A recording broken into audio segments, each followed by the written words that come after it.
중국이 지난주 14년 만에 통화 정책을 완화 기조로 전환했습니다. 그러면서 내년부터 금리 인하 등 경기 부양 조치가 이어질 가능성이 높아졌다는 분석이 나오고 있습니다. 중국이 완화된 통화 정책을 선언한 건 글로벌 금융위기 이후 처음인데요. 중국 경제에 적신호가 켜졌다는 분석이 나오는 가운데 우리에겐 어떤 영향을 미칠지 관심이 쏠리고 있습니다. 오늘은 이 문제와 관련해서 이철 박사와 함께 자세히 알아보겠습니다.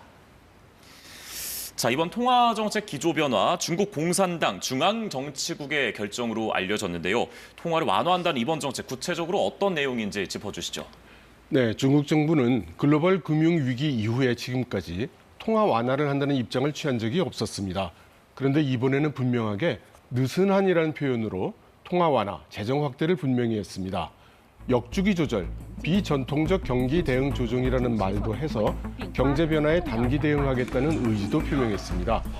지금까지 중장기에 걸친 일관된 정책 기조와는 매우 다르다고 하겠습니다.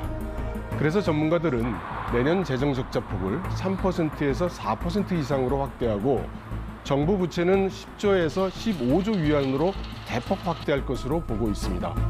그리고 금리나 지급 준비율도 인하할 것으로 보고 있죠. 헝다 사태 이후 부동산 위기설을 비롯해서 사실 그동안 중국 경제가 많은 위기 상황을 겪어왔습니다. 그럼에도 불구하고 최악의 상황까지 가지 않았던 것은 이 중국 정부의 역할이 컸다, 이런 평가가 많았거든요. 과연 이번 위기에 대해서도 중국 정부가 어떤 카드를 내놓을지, 또 중국 경제 체질을 바꿔놓을 수 있을지도 궁금한데 어떻게 보십니까?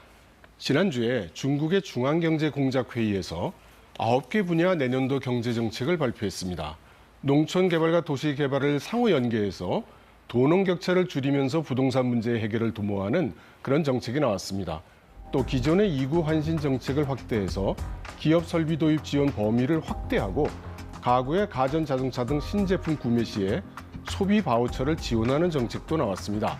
그리고 신질 생산력, 즉 새로운 질적 생산력을 시진핑 주석이 또다시 강조했습니다. 이것은 미국에 대항하는 국가과학기술 혁신을 통해서 고부가가치 경제 구조로 중국 산업 구조를 개편하겠다는 의미입니다. 그렇다면 앞으로 이 중국이 반도체 굴기, 또 전기차 등 국가 전략 산업 육성은 어떻게 할지도 궁금한데요.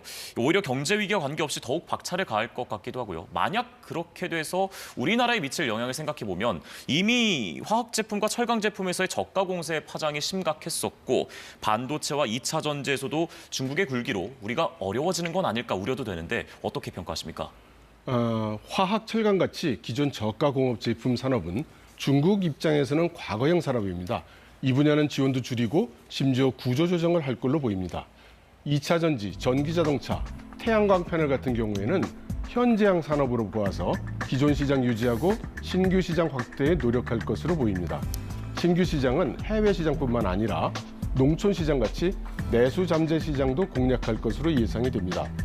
반면 반도체 같은 미래 산업 분야에서는 국가가 막대한 보조금을 포함해서 총력 지원할 것으로 보입니다. 우리나라 정부 발표에 따르면 금년 중국의 과학기술 수준이 우리나라를 추월했습니다. 그래서 우리가 지금이라도 국력을 모아서 국가과학기술 개발에 나서지 않으면 안 되는 그런 상황이 아닌가 싶습니다.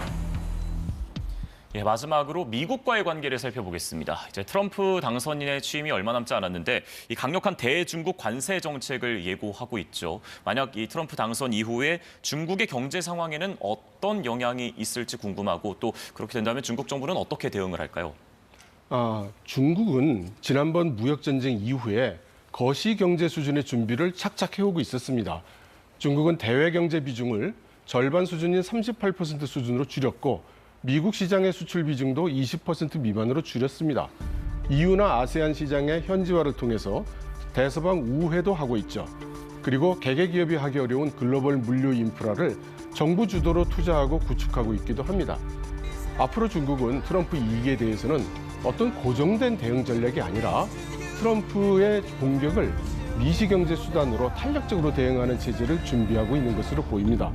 우리나라도 민관연 모두 힘을 모아서 이 2차 무역전쟁에 탄력적으로 대응해야 되겠고 국가 컨트롤 타워의 비상체제가 좀 준비되어야 되는 시점이 아닌가 싶습니다. 네, 오늘 월드 이슈는 14년 만에 통화정책 기조를 바꾼 중국 경제에 대해서 알아봤습니다. 이철 박사와 함께했습니다. 잘 들었습니다.